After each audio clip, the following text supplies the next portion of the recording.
back to the show, everyone. I'm your host, as always, Charlotte Stebbing-Mills, and today I'm joined by Yunche Wilson, who is the founder and CEO of MedxBay. Welcome to the show, Yunche. It's good to see you. It's good to see you. Thanks for having me. You are more than welcome. I think we're just lucky to have you. You've been very, very busy since we last spoke, and you've had a lot going on, and we're going to dive into that. But for our audience to get to know you a little bit better, I'd love to ask you, if we were a fly on the wall as you were growing up, what would we see that contributes to who you are today and what it is you do? Oh, that's an interesting question. Um, I'm first generation American. My entire family is from Panama. So growing up in the United States, I was like in a bubble of a different culture. Mm. So during the time that I was growing up, I was in a unique situation because I was a kid who was at home speaking Spanish and learning English and living in a different culture from anyone that I knew around me outside of my family. So already from the offset, there is this sense of being different, Mm. and you had to adapt to being different and what that meant in a world that was like wanted to put you in a box. You either needed to be this or you needed to be that, and I didn't want to choose. And I think that by itself has helped me throughout life, where I'm not choosing to be in anyone's box or any version or sense of normality. I kind of create my own reality. This is who I am. This is all the parts and all the bits of me. And if you don't like it, there's a door kind of. Love everything about that.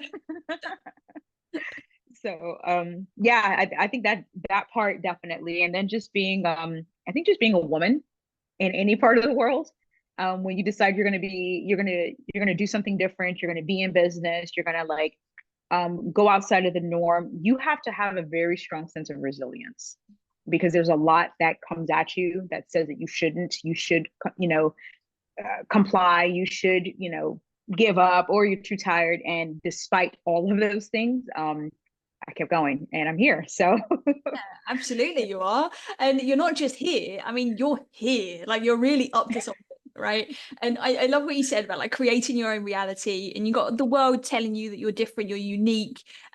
And you've leveraged that to be almost your superpower in so many ways. And I think that's such a wonderful thing. And I'm sure that that's not easy. It's not easy for anyone, I think, finding their place in the world, but everybody has their own challenges, based on kind of where they're from and what is they're up to, and kind of where we end up being. Um, and you've spoken to me previously in our previous conversations about, your own challenges when it comes to health, right? Like, and I'd love for you to perhaps share a little bit about that and how that then relates to what you actually do today, because I really want to bring that into the conversation because I think it's really, really important. absolutely. So I'll give you the short version, because when we talked, we had a long version. The short version is 10 years ago, almost 11 now, because my daughter will be 11 this year. When I was 5 months pregnant, I was getting ready for work, and just kind of setting the premise, like the foundation. I did all the things that you were supposed to do to be successful: go to school, get a job, get married, have the kids, buy the house, the two cars. It was done before I was 30. And so now I'm trying to focus on climbing the corporate ladder, trying to become like the youngest executive at the company. I'm pregnant, I'm traveling all the time, and I'm getting ready for work one morning. And I feel the left side of my body begin to go numb. And then almost simultaneously, my stomach gets really rock hard, as if I'm having a contraction. And so any woman who's ever had children, you know that sometimes you can have Braxton Hicks contractions. I was familiar with that from my first pregnancy, so I thought initially it was that. But then the left side continues to go numb, like the rest of it. I can't feel my fingers, my arms, and my heart starts beating uncontrollably. Thankfully, my husband was walking in that morning because he worked overnight. I worked during the day, and I'm literally collapsing on the ground. And he kind of scoops me up, picks me up like superhuman power, puts me in the car, and rushes me to the hospital. And during this time, my very, very active baby is no longer moving. Mm. And I was thinking that she may have died. And so I'm freaking out. I'm trying to figure out what's wrong with me. Did I have a stroke? I'm too young for this, not even 30. Um, and so they're running tests on me for 2 hours, trying to figure out what's wrong with me, every test known to man. And almost right at the 2 hour mark, a neurologist comes in and basically says, I don't know what it is that you're doing, but whatever it is, it needs to stop. because your body just experienced a mock stroke. And a little bit after, they kind of gave me some very sugary drink to like see if it waken up the baby. And so she kind of woke back up. But they put me on bed rest the rest of my pregnancy because they were very concerned about me having her early. So that was my like first true encounter with like something being stress related and me ending up in the hospital. Prior to then, I'd had panic attacks. I had other issues that I wasn't aware that was like childhood trauma related that I had dealt with. And it wasn't until years later I was like, oh, yes, this was happening here. There were signs. I just didn't know what it was or what to call it. So this set me out on a journey because when my daughter was born, almost 4.5 months later, 4 months later, she bore the epigenetic marker of that episode, meaning she had a birthmark on the entire left side of her body. And when I asked doctors, I was like, well, what is this about? And they're like, I don't know. And I'm like, you don't know? Like, then who does know? So that set me on my journey because I needed to understand what happened to me, what happened to her. This is not a coincidence. And what I ended up learning was that that was an epigenetic marker of that episode and how epigenetics directly impacts our physical being on an ongoing basis and stress being at the core of it. So I went down the rabbit hole. By trade, I'm a management consultant. So marketing, business strategy is all I've ever done, working with enterprise companies. So here I was during the day doing this very high level, high stress job, high performer. Then at night, I'm studying. I'm trying to comprehend wellness in every aspect that there is. And that just kind of really pushed me to figure out like, okay, they've pushed us to learn all of these other things, but no one has ever talked to us about stress, about what's happening in us from a medical aspect. Why don't we understand the correlation of these things and what's happening to us? So after talking to so many medical doctors and shamans and people in holistic fields, I started putting together the pieces. And I think I had a unique point of view because I wasn't biased by what one particular source area of medicine was telling me or what one type of methodology was telling me. I was looking at it holistically as I would as a strategist and saying, guys, we're all talking about the same thing here. Just nobody's putting together the pieces.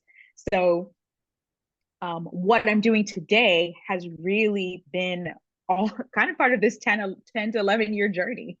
Well, before you jump in and start to tell us a bit more about your vision for MedxBay, tell us a little bit more about some of those kind of elements that you found along that journey that are really, really useful to somebody listening now that might be thinking, wow, what if I'm actually experiencing some of these stress symptoms and they could actually be, adding up to something else. We speak about stress compounding a lot on this podcast, but I think sometimes we need to hear things in different ways to know perhaps what that missing link is potentially for us. So I'm really curious to know, what did you learn from speaking to the shamans, the doctors, your own experience, all these holistic health practitioners? Like what are the kind of the fundamentals that come from that? So what I learned is that any kind of disease, I don't care what it is, and even as high as cancer, right? Because a lot of us consider cancer like the ultimate disease. Everything begins with stress. It is about your body being in a diseased state, right? Disease. So when you're talking about it always starts off small, right? The headaches, not sleeping well, kind of feeling a bit jittery. And so we kind of compensate for that by the lack of energy with coffee a lot of times, right? And what that does is create artificial state of energy. And when you're constantly running on something artificial, you're not giving your body the opportunity to get back to a state of homeostasis. So we continue to deplete the body because we're overproducing, we're overcompensating in our day-to-day lives because of bills and business and so on and so forth, until we have nothing left. And then what happens? Burnout. We crash. And then we're like, oh, I guess I need a vacation. So then you take 2 weeks of vacation, but during that time of vacation, you're exhausted. You're not even enjoying it really because you're in a state of burnout, so you have no room, right? And so you're going on vacation and you're like, why am I so tired? And then you come back and I need a vacation from the vacation because you're still tired. Your body is still in a state of depletion. So you go back, you're doing it again and again and again and again. And so then what happens is when you do not give your body that time to truly compensate from the original state of burnout and all the stress that is compiled into, you put it into a highly diseased state.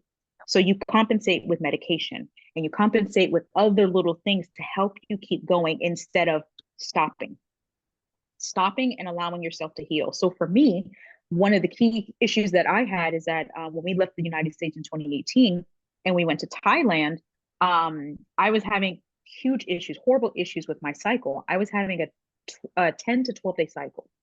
And at the time, I was unaware I had adenomyosis, different from endometriosis. And when I went to see a doctor there, the first thing they were like, "Oh, is you need a hysterectomy." I was like, "No, we're not doing that." I I have a best friend that did that in her early 30s. It's crazy. It's like, yeah, be on hormones for the rest of your life. I'm like, what's the alternative? Like, there isn't one. Yeah. So I went out and I sought an indigenous a shaman locally. And so I went on a 60-day fast. This is where I started learning about food being your medicine and how that ties together to so much. Not only was I overstressed, overworked, my body was filled with trauma from things from when I was a child. I was not resting properly. I definitely wasn't eating properly. And so it was ravaged. It was in a ravaged state. So of course my body was responding in this way. So in turn, that 60-day detox was intense. Like it's it's definitely a mental game more than anything. It was intense. But when I came on the other side of it, not only was I healthier, happier, my cycle was normal. I reversed it. Yeah. And we went back and we checked in. I didn't have the same issues. I went from a 10 to 12 day cycle to 7 days. Like huge. It's massive, right? And then people listening to this will be thinking, no, really? But it's that should be our first port of call, is how do we come back to our nature without really intervening so much with all of these big interventions? How do we check that stuff first? This is what still boggles my mind, that medication is like the first thing that we go to, or surgery or something like that. Very quick example of something very recent for me, and this is very superficial compared to some of the health conditions you've been describing, but since I traveled, I've had some issues with my back. My SIJ joint and my QL have been locked, so it's been really like lock in my back, and muscular issue. And I know exactly where it's come from. It's come from traveling a lot, sleeping in different beds, less exercise than I would normally do, probably sleeping funny in certain times and whatnot. And I knew exactly what I needed to do to overcome it, but I needed to get a referral for the insurance to go to the physio that I knew that I needed to have the treatment that I needed. Went into the doctors. Before I could even finish my sentence about what I'd done, she'd already tried to prescribe me like 10 different medications. She didn't even touch me, look at me. She didn't even listen to the words that were coming out of my mouth. And I was just like, how is this still happening in this day and age? And this was like less than a week ago.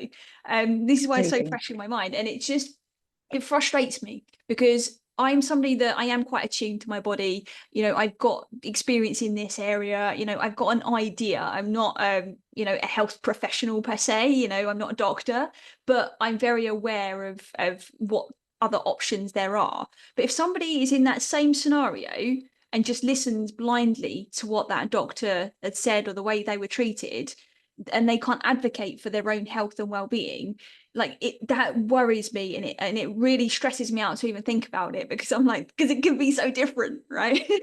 So I 100% agree with you. Like that, and that was the thing. That's the point where I was in life, because I was trusting the word of doctors, because like you went to medical school, obviously, right?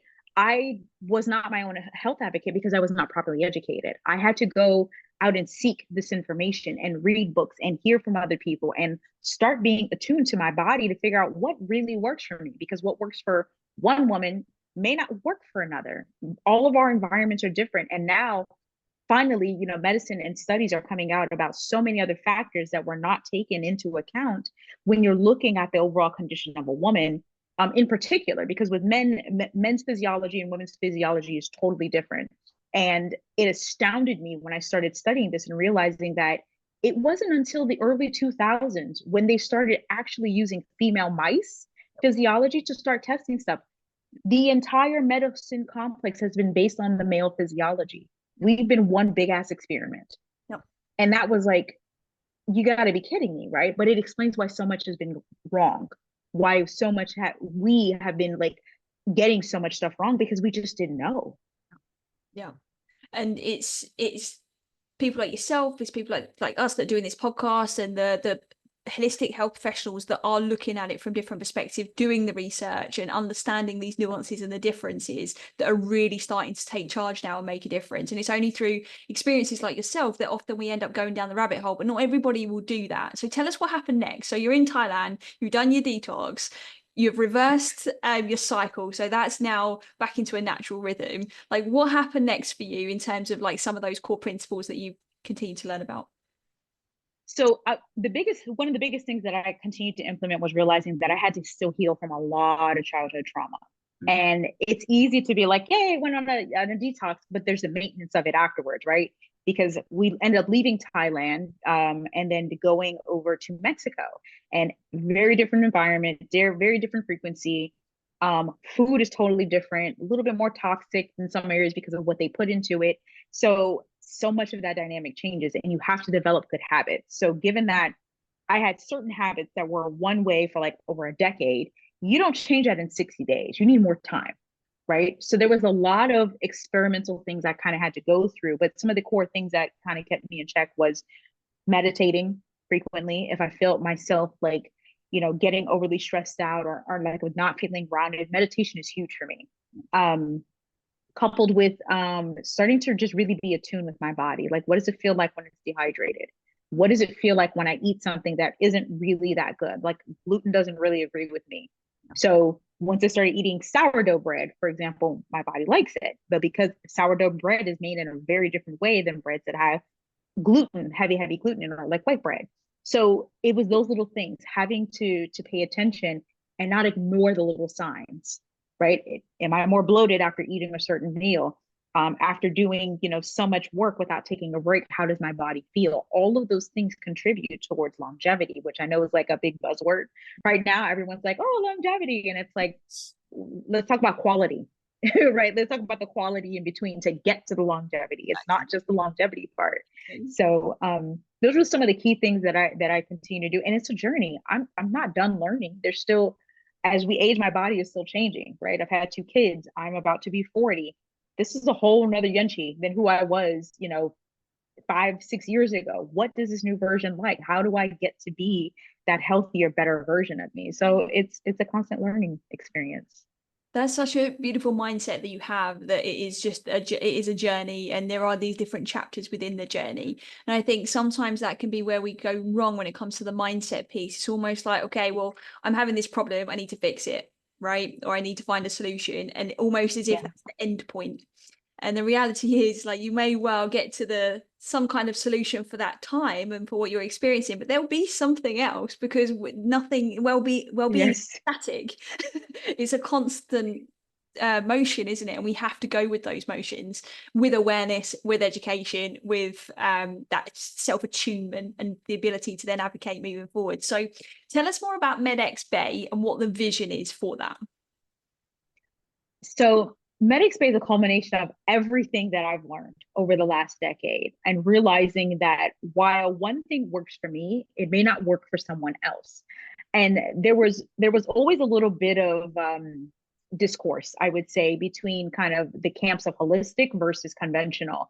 With holistic, it was like, oh, our ancestors did this, and so we need to live in this way and harmonious, and with nature and all things. But if you live in Dubai, just for example, you're not harmonious in nature in any way, shape, form, or fashion out here, right? The closest thing you get is putting your toes in the sand. Yep. And you got to go away for that. Many of us do not live in that reality because of how work and things exist. Our ancestors did not have 5G, they did not have laptops, they did not have all of these other things. That's called disconnecting. That's why they have retreats, right? Those are micro moments throughout life. They're not a continuous way of living. And for sometimes there's that guilt factor when you feel like, well, if I'm not living this way, then am I really doing what's best for my body? And, but I love my work. So realizing that we don't live in our ancestors' world. So we need a combination. Some modern day issues require modern day solutions. So the conventional part is still there because of the fact that science, I mean, for example, in China, they just discovered a cure for diabetes, pulling, I think it pulled it from the pancreas, if I'm not mistaken, using stem cells from the pancreas. Amazing. That's not something our ancestors were doing, but this is phenomenal that they've had this kind of advancement. And this is true precision medicine. It's very functional. So when we're looking at both sides of the coins, they both deserve a place in our life. The point is, you need to be educated to choose what that is. And so the goal of our platform is to make sure that you have options to conventional, holistic, traditional, or specialty medicine based on your condition. Yeah. We'll have a massive condition library that educates people on various things that are happening with them. So if you have, let's just say you have diabetes and you just recently diagnosed, you want to learn about it, understand the dynamics of it. What are the various treatment options, conventional and holistic? Read what other doctors or medical providers are talking about. What are some of the latest advancements in research? You should have an exhaustive place to find things that's not on Instagram, that's not on TikTok, that's just offered by some random person, right? This is like heavily researched, backlinks, things where you can go back there and say, oh, they've done their research. Oh, they've checked here. Oh, this doctor works in this. You should feel good about what you're reading and know that it's been vetted, no matter what field of medicine it's in, and then choose the provider that works best for you. That might be a functional medicine doctor. That might be someone who is a nephrologist. It totally depends on you. So the platform is there to do that, but also to support medical providers, because sometimes we forget they're human, right? They get burnout, same way that we do. So who's taking care of them? And that was one of the key things that I had in my mind after speaking to so many medical providers. You go to school, you've got all this education, you've done your 8 to 10 years, and then you're trying to keep up with through like conferences, or hoping that you get, reading the medical journals on top of maintaining your business. That's a lot to expect of somebody. So we wanted to make sure that we provided a separate, place where they can connect with other colleagues across the globe, as well as medical suppliers, so they could stay up to date, reduce the probability of misdiagnosis, which we know has been increasing globally, and make sure that they know what the real options are and provide a true holistic, not just natural, because a lot of times people miss holistic with just natural. We mean full body view of how to treat their patients, every single one that comes to them. I love everything about that. Everything about it. I mean, there's such an information overload happening, right? And people are lost. They don't know where to look that is trusted. So I'm very happy that this exists, particularly that you said it's global as well, right? So the service providers that are on there, they're not just restricted to one area. Is that right? Correct. We're launching first here in the UAE, and then we'll be expanding out to the MENA region and very quickly following up throughout the continent of Africa. Nice, amazing. Why do you think this is going to be so profound and so helpful? Truthfully, because I'm building it based on my pain, right? I'm thinking about where I was when I was beginning to go through the issues that I had. And I wish I had a resource like this. I wish I had something I could go through and say, oh, this is what's wrong with me. Oh, this is how you can do it this way or this way. And then where can I find the providers? Can I choose? What do they cost? Can I speak to someone via telehealth? I'm putting together the entire journey that I wish could have been simplified for me. And not just for me. That's, of course, it's a starting point for many entrepreneurs creating something. But when I spoke to various providers throughout this last decade, and then other individuals who too were facing their own things, I took their experiences and said they were experiencing the same thing I was. This provider who didn't go to school for marketing is struggling in this way. They want to reach the patients, they actually care, but they don't know how to go and figure out how to do that. So I needed to really take the time to, how do I deal with all of these core problems and bring them into one place where it makes sense, though, right? So I'm really grateful for my team, because I definitely couldn't have done this without my team. My tech team is amazing. So they, I download all these ideas and I say, hey, can we do this, this, and this? And they're like, I think we can. Okay, listen. We're gonna figure it out.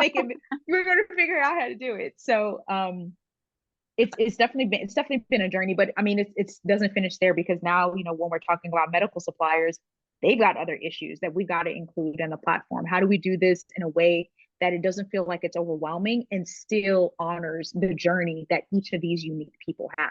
Yeah, exactly. It's interesting what you mentioned earlier about like medical professionals actually being one of the highest groups that are actually burned out. I think that one of the last stats I saw is something like 78% of medical professionals are experiencing like complete burnout, which is absolutely insane.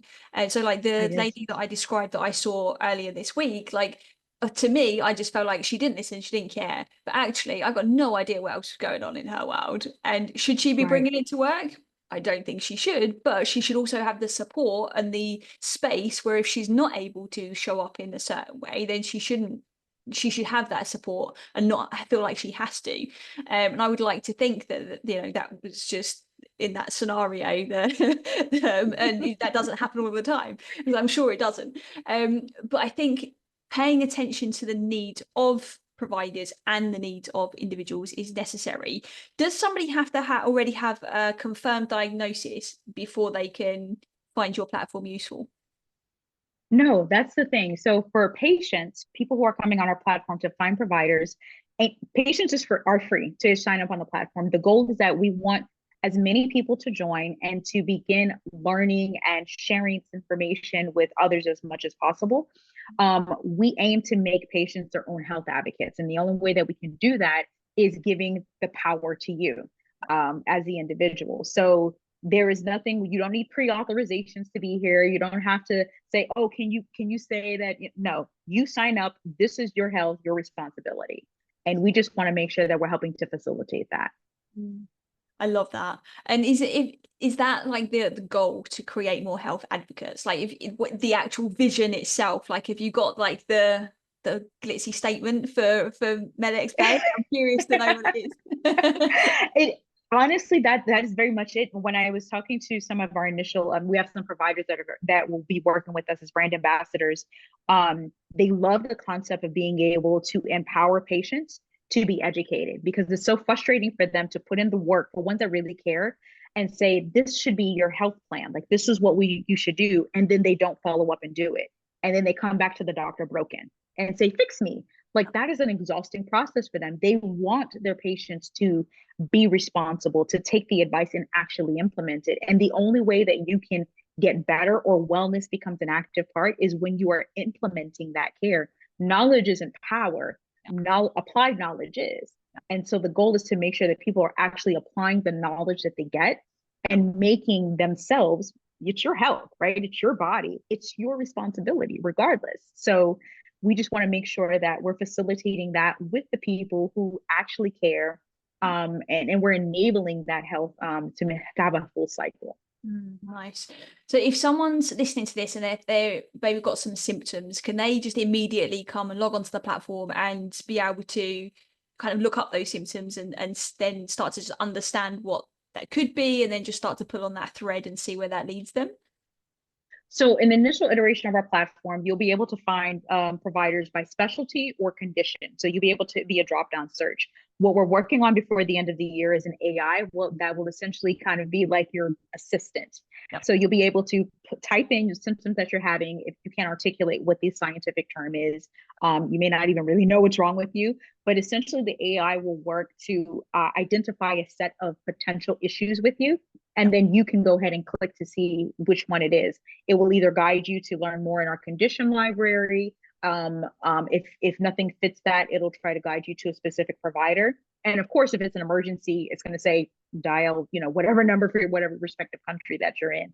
But the goal is to be able to kind of help you get to that answer that you're looking for much faster, but through vetted and curated information that is actually going to get you to a solution, opposed to you spinning your wheels for days and days on end.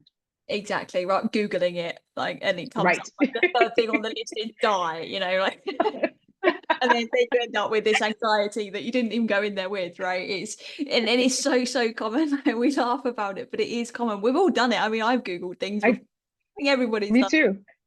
But and it could be any old thing that pops up, and then that's always open to interpretation as well. So having that trusted source, I think, is absolute gold. I like the fact that it's available and accessible as well to anybody at no cost. I think that's going to be really, really powerful, and another really good thing that's needed right now. Not just in this region, but I mean, like globally, healthcare costs a lot of money, and not everybody is Yeah. in privileged position to be able to access things. So at least we can have the understanding and we can start to find where can we then get that support, I think is really important. You've mentioned the word empowering, and I've always seen the future of well-being as something that when we actually take ownership, you use the words responsibility as well. When we do become responsible, I think that's when change happens. That's when we can create lasting change in our lives, not just for ourselves, but for the people around us as well. Is there anything else that you're seeing when it comes to like the future of health and well-being? Like what do you see the future looking like? Let's say let's fast forward. Ooh. We're now 2024, 20, let's go to 2050. 2050, what does the world look like in terms of the state of health and well-being? Good question. It's definitely AI enabled for sure. I mean, they are already testing out. There is an AI hospital being tested right now where all the doctors and nurses are complete AI. And this stuff, thus far, as of today, it's so advanced, it's going to be able, I think, to see something like 10,000 patients a day. It's insane. No hospital in the world can ever see with the level of accuracy of like 89%. I mean, that's more than some doctors, period, in person. Wow. So that's just where we are today. I've already seen what surgery looks like with robotic arms, much more precision. You don't have to worry about a doctor aging out. That is the future. It's already happening, right? It's just going to be better. It's going to be clearer. I think our ability to identify diseases and illnesses and sicknesses is going to be much faster, probably within a few hours or so, or a few minutes. Medicine, I think, is going to be more precision focused. They're going to be able to scan you, identify what's wrong with you, and develop medicine on the spot. Yeah. That is specific to your condition. I think other things are going to be able to be eliminated because we're not going to be using things like radiation for cancer anymore. It's going to be like laser. There's a doctor recently, a female doctor, who has completely eradicated cancer by using lasers. That's today. We're in 2024. Can you imagine where we'll be in 2050? Gee, that's With insane. no side effects. So No side effects. imagine where we'll be in 2100. Oh my Like gosh. Star Trek. Star Trek is where we'll be. this is it. So you answer me this, like, so based on where we are now, because those things are not necessarily mainstream or not everybody's aware of them, that's for sure, let alone on the Yeah. receiving end of those kind of cutting edge treatments. How do you see us adapting? Bearing in mind that right now, as a society, I don't think this is obviously my opinion, is that we're not as empowered as what we could be, and we're not all our own health advocates, and at least, and for sure, probably not to the potential of which we could be. So, how do you see us adjusting to this? It's certainly going to take time. I think the number one thing is awareness with everything, is realizing how does your condition right now impact you? How is that condition impacting others around you? Because if you're a woman, you're a mother, you're taking care of anyone around you, your condition is impacting your children, whether you like to believe it or not. It's impacting your spouse if you have one.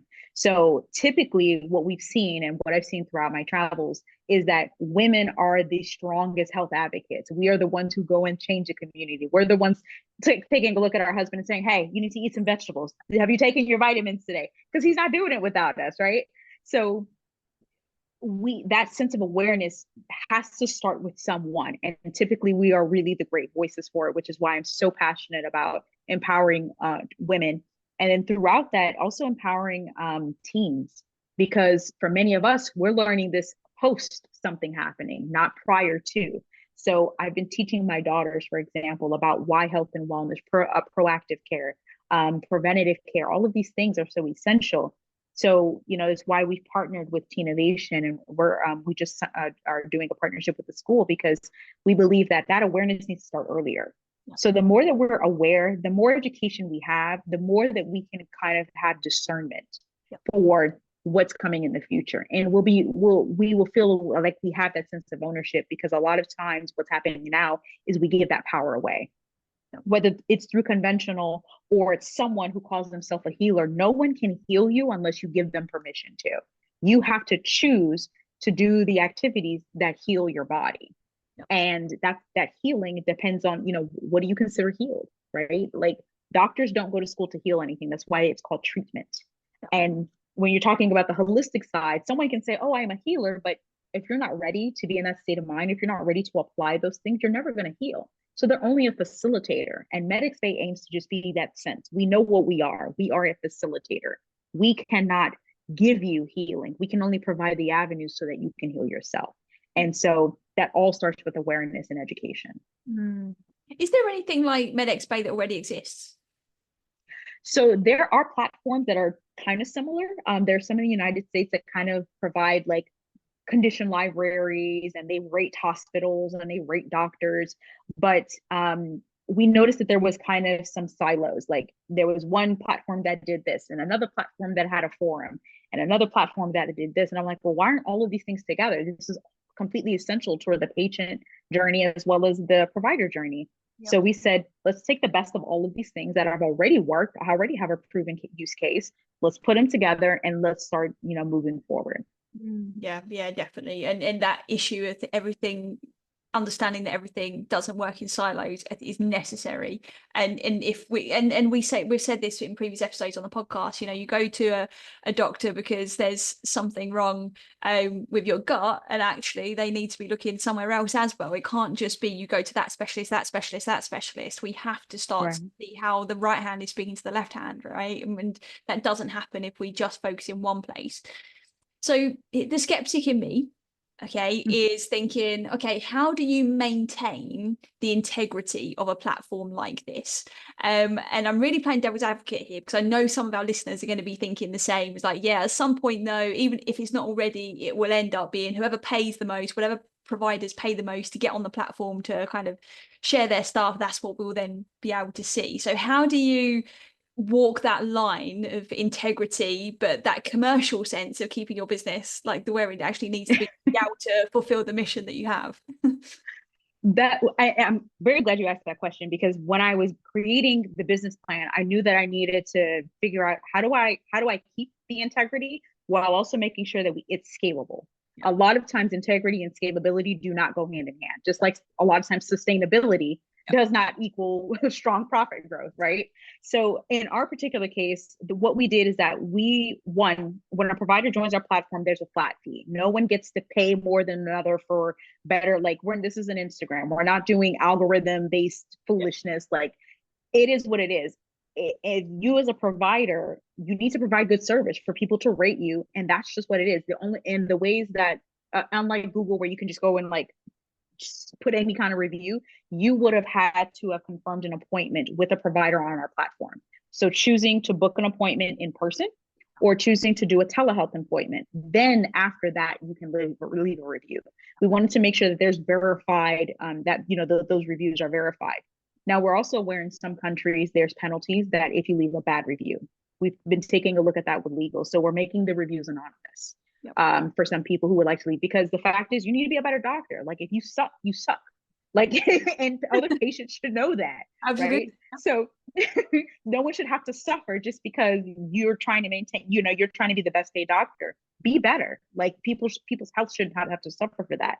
So that's one way. Beyond that, we're not relying on just that as a revenue stream. We have events, we have medical suppliers, we have other streams of revenue that we wanted to make sure that are very scalable, that allow us to go to different places, because we do not want this portion to be to lose integrity. We do not want to be a platform where people feel like, oh, well, this doctor's probably paid, like, I've heard of platforms like that where they paid like 10 grand to get a review taken away. It would have to be like a really, really bad, like, really messed up situation. And we started building internal teams to make sure that we can review that process, that there's a kind of like an internal thing, mediation between the provider as well as the user, to make sure that this is a legitimate review. And if it is, then be better the next time. We have the accountability is a thing here, not just for the patient, for their health, but also for the provider. It's your job to be good at what you do. You took an oath. Honor that oath. Yeah. I love that, and I really appreciate you sharing that as well, because I don't think it's necessarily an easy question to get thrown at you, but only if you're somebody that's not thought about it, right? And that was why I wanted to ask you, because I know from speaking to you before, it's like I I can trust what you're creating it for the right reasons, in the right ways. And I really want our listeners to hear that, because sometimes that in itself can create a lot of stress. Is that, but how do you really trust it?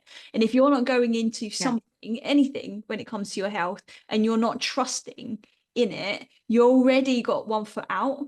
And I think it's so important that we start to showcase that there are really trustworthy sources that exist, particularly in the technology space, because there are a lot of things like popping up, claiming lots of things, especially AI, right? AI is the biggest buzzword. Yes. This moment. Is it buzzword? I don't know, craze, trend. It's definitely here, and that's okay. But there's a lot of let's say platforms and things that are popping up that maybe are not as integral. So I think it's really important for listeners to always, like anything else, is educate yourself, find out about the companies that you're looking to help to facilitate your health journey. Because I think it's I don't think it gets talked about enough, the mindset behind actually taking change, that behavior change piece. Because it's like you said, applied knowledge that's important. If we don't trust it from the offset, or we're cautious, that next step is going to be near on impossible. Absolutely. And that's why I had to be so meticulous, and it took me so long to figure out, how do we do this well? How do we make sure that we're a business that can stay around, not relying on things like donations or offerings, or like, hey, sponsorship opportunities. Like, we needed to be an actual legitimate business that can grow, but make sure that we were not putting ourselves in a position where we could be bribed, essentially. We're still, we have the ability to still offer what we aim to offer, and keep people coming back and trust us again and again. Yeah, I love that. So, Yunche, what is there that we haven't spoken about that you wish we had? And is there anything that's like nobody's talking about, and you're like, I wish they would, in relation to what we've been speaking about?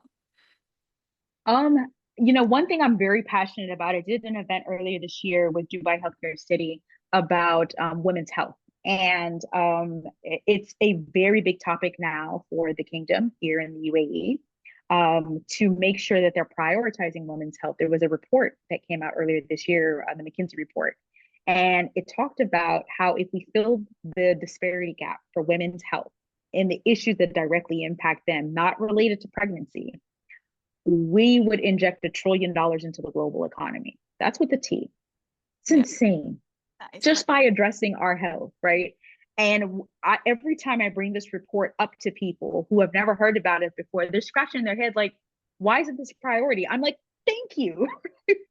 I'm trying to figure that out too. You would think it'd be at the top of the list. Exactly. So with you working with corporations, like, pay attention to your women, right? Like, when we're talking about simple things of the cycles, for example, those first 2 or 3 days are absolute hell. They are hellacious on the body. We need time to think, right? And men don't have to go through that, so they don't think about that. And so that's a simple way that you can increase productivity, by giving that woman space during that time, so she can come back to work stronger and better with a clearer mind. Sometimes for some women, it's as horrible as having birth all over again every single month. It's just that when you don't know, you don't know. So this education piece extends far beyond just women. It's to leaders too. You need to understand, how can you be a better supportive and empathetic leader for your team to get the best out of them? Yeah, 100%. So a big kind of focus for us when we go into organizations at this point is we typically look at their business holistically. Is like, what are all of the things that can impact an employee's well-being? And that extends from anything like health and safety issues, to leadership, to their own kind of personal behaviors like sleep hygiene and their ability to regulate emotions, and then what within the workplace triggers those things in a way that brings them into a point of dysregulation that they're unaware of. We look at all of these different factors. And when it comes to women's health, we are really, really putting pressure and honing on insurance companies, and what the insurers are actually offering organizations for their employees. And most of the time, and I would say like 98% of the time, as soon as I ask leadership or whoever's in charge of well-being, okay, what is included within your health insurance, they're scratching their head. They've got no idea. And it's like simple things like just getting a screening in, like once a quarter, something like, let's start the dialogue. some really cool things that Right. we've done actually on this, which you might be interested in based on what you just shared, is like a lot of women's productivity, but we teach it to the men too, which is teaching them what is the infradian rhythm and how does that affect how we show up, and how can we leverage kind of those different phases throughout the month to be able to get maximum productivity, but not just productivity, but fulfillment and actual joy and happiness out of what That it is is you have to amazing. offer. And that's gone down an absolute treat. But particularly from a men's perspective, because they are always like shocked. A lot of women don't know that they even have an infradian rhythm. Hmm. They have these different phases that they go through, obviously through the month, and where Yep. sometimes they want to be around people and sometimes they just want to close the door. Why they want to suddenly be organized, and other times that's not even an option.